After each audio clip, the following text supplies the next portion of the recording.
For American children, summer is supposed to be a time of fun and games, but for many, it's also a time of true need.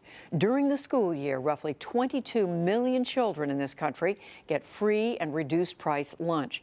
In the summer, those numbers drop dramatically. Just under 4 million have access to subsidized meals. There are 50,000 locations providing summer meals, but reaching those who need the food can be a challenge.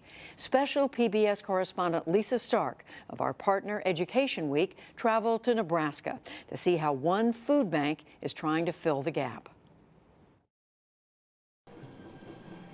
It's a scorching summer day in Plattsmouth, Nebraska, about 40 miles south of Omaha, as the food truck lumbers into view. Despite the heat, families are lining up for lunch at what's called Kids Cruisin' Kitchen. There you go. So they get milk, they get fruits and vegetables. It's really a nice program. Becky Ham and her children rely on the food truck a few times a week. We started doing this about 3 summers ago when my husband lost his job right before the end of the school year, and we were really panicked about how we were going to make everything work. Ham's husband has a new job, but the budget remains tight. The family still qualifies for free school lunches and is thankful for the summer help. It's really helping kids out. It's really helping families out when they need it. Kids Cruisin' Kitchen was launched 6 years ago by Omaha's Food Bank for the Heartland and Salvation Army. With 4 food trucks and 10 fixed locations, it serves 1,300 children a day. Do you get enough to eat at the food truck? They give us a lot of meals. A lot of meals and a lot of food? Yeah. Susan Ogborn is the food bank president. Who are you trying to help? Who's your target here for the summer meals? Primarily the children of the working poor. They are the folks who won't tell you that they need help. They are the folks whose children qualify for free or reduced priced lunches. Preparing these meals begins early in the morning in an industrial kitchen run by an Omaha area school district. They make meals for Kids Cruisin' Kitchen and other summer meal programs. We do about 3,000 meals a day during the summer. In less than 3 hours on this morning, corn dogs are cooked, bananas packed, chocolate milk readied, sack lunches bagged, chicken patties, fruit, and veggies prepped for later in the week. It's the 5 food groups. It's grains, meat, fruit, vegetable, milk. Meals are paid for by the U.S. Department of Agriculture, $3.83 each, and must meet government nutrition standards, which are a bit looser in the summer.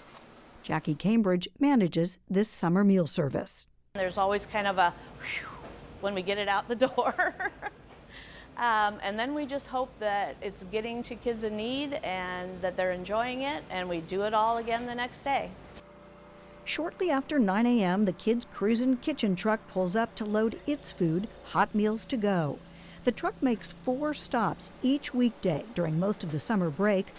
After that first stop in Plattsmouth, it's off to a public library, followed by a public housing project, then on to an affordable housing development, areas where more than half of children qualify for free and reduced price lunch, although anyone is welcome. You have corn dogs today? Bananas. Summer lunches are an outgrowth of subsidized school lunches, which expanded in the 1960s. A good lunch provides from 1/3 to 1/2 of the student's daily needs. As part of President Lyndon Johnson's War on Poverty. Children just must not go hungry. The programs have grown enormously. Today, 85% of all breakfasts served at schools and 73% of school lunches are subsidized by the USDA. 12 million students depend on breakfast, 22 million on lunch. Nationwide, nearly 20% of children under age 18 live in poverty. That's 14.5 million children. Sometimes schools are providing the only meals that kids get during the week. Laura Hatch is with No Kid Hungry, a national advocacy group trying to reduce childhood hunger. She says school meals make a big difference. We know that kids that eat breakfast do better on math tests. We know that serving breakfast as part of the school day can actually keep kids in their seat and lessen absenteeism. Serving school meals is easier. Students are all in one place. Summer meals are tougher. The food has to get to where the children are. To make it work, the food bank hires 10 temporary staffers and relies on 200 volunteers from Mutual of Omaha. This is Gary Herring's third year helping out. He understands hunger. There were times when, as a family, I know we struggled and we'd go visit relatives just to eat, have food every day. Do you think that's true for some of these kids, or what do you think? Bet. That's the best part about it, today, that these kids aren't going to be hungry at lunch. Despite all this effort by the food bank and others, Nebraska ranks near the bottom of all 50 states when it comes to summer meals. For every 100 children who depend on the school lunch program, only 8 are getting help during the summer. That's according to the Food Research and Action Network, which found that last year nationwide, that gap between filling the need during the school year and the summer got wider. It's especially difficult to reach children in rural areas. They are spread out, and USDA rules require all summer meals to be served and eaten in one place at one time. You guys gotta eat it over here today, okay? Regulars like Michelle Brown and her sisters are well aware of the rules. You have to eat here and you have to come on time. USDA has a pilot program in 7 states and 2 tribal areas to help families in need during the summer by temporarily increasing food stamp benefits. Advocates would like this program offered more widely. You have to eat this with your spoon now. Agriculture Secretary Sonny Perdue, who recently visited a summer meal site in Washington, D.C., says he's open to the idea. I don't think any of us want to fast over the summer, so just because school stops doesn't mean that the needs for good, nutritious, healthy food and a good environment doesn't stop. The food bank's Susan Ogborn is eager to see regulations relaxed to make it easier to expand summer meals. The problem is children are hungry every day.